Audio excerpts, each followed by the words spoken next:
जो खालिस अल्लाह की रज़ा की खातिर दुनिया में मस्जिद तामीर करता है, मस्जिद आबाद करता है, फरमाए अल्लाह पाक उनके लिए जन्नत में महल बना देते हैं।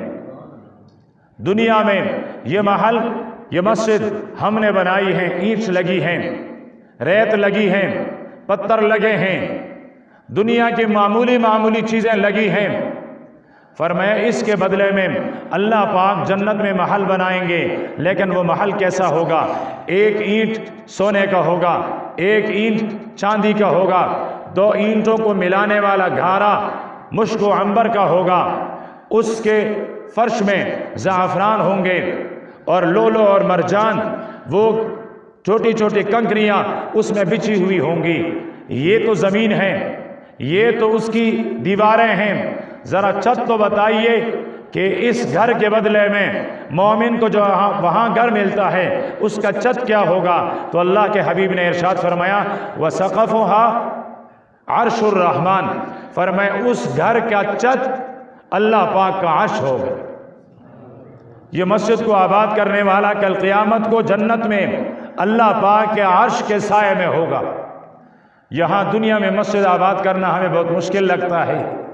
जब कोई मौलवी साहब, कोई कारी साहब, कोई अमीर साहब आकर कहता है जी हमें सरिया की ज़रूरत है, हमें ईंट की ज़रूरत है, सीमेंट की ज़रूरत है, तो हम कहते हैं तुम्हारी मौलवियों को और कोई काम ही नहीं है। जब भी देखो मस्जिद बन रही है, जब भी देखो मदरसा बन रहा है, और तुम्हारी पेट है कि कभी भर नहीं रही है। कितने मज़े से सुनता है ये ताने, कितने मज़े से बर्दाश्त करता है, हालांकि वो अपना घर नहीं बना रहा होता है, वो अल्लाह का घर बना रहा होता है।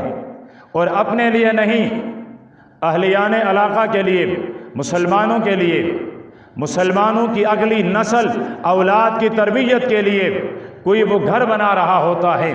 लेकिन जब वो हमें कहता है तो हमें ये बातें बुरी लगती हैं, इसलिए कि हमें नफ्स भी वर्गलाता है, शैतान भी वर्गलाता है।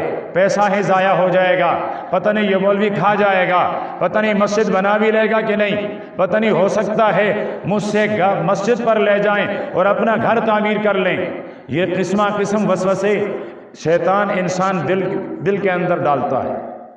इसके मुकाबले में एक दोस्त आता है, आपको पता है मेरे बेटे की वलीमा है, शादी है, निकाह है, जी मुबारक हो मुबारक, मेरे लिए क्या खिदमत। बस वो जी वो जो फंक्शन वाले हैं, वो जो खेल वाले हैं, वो जो मिरासी हैं, वो जो डूम हैं, बस वो आपके ज़िम्मा हैं। उनको बुलाएंगे भी आप, उनको रुख्सत भी आप करेंगे, उन पर जो खर्चा आएगा वो मेरे भाई के जेब से। ये कहता है बिल्कुल बिल्कुल भाई हाजिर है, भाई हाजिर है, मुबारकबाद भी देता है।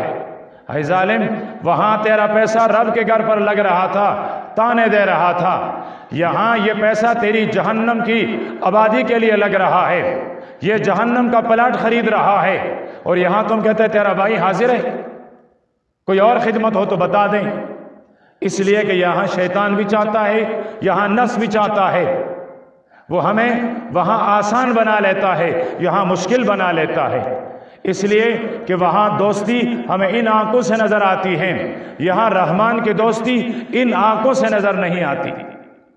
ये आंखें, इन पर एक पर्दा है, वो पर्दा हटेगा फिर अल्लाह पाक की दोस्ती नज़र आएगी, फिर अल्लाह पाक की दोस्ती में खर्च किया हुआ माल नज़र आएगा, फिर दर्जात की बुलंदी नज़र आएगी।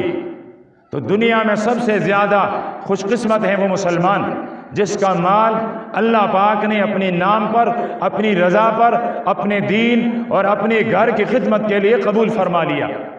मेरा ये मुसलमान भाई हर नमाज में 2 रकात शुक्राने के नफल अदा कर लिया करें। रब्बा तेरा दिया हुआ माल था, मेरी क्या मजाल थी, मैं शराब खाने के आबादी पर भी लगा सकता था, मैं जुए के आबादी पर भी लगा सकता था, मैं नशे और तमाशे पर भी तो खर्च कर सकता था। आपने मुझे तौफीक दी, आपकी तौफीक से मेरा माल तेरे दीन के खातिर खर्च हुआ, तेरे घर पर खर्च हुआ, मदरसे पर खर्च हुआ, यतीम खाने पर खर्च हुआ, किसी मस्कीन पर खर्च हुआ, किसी यतीम पर खर्च हुआ।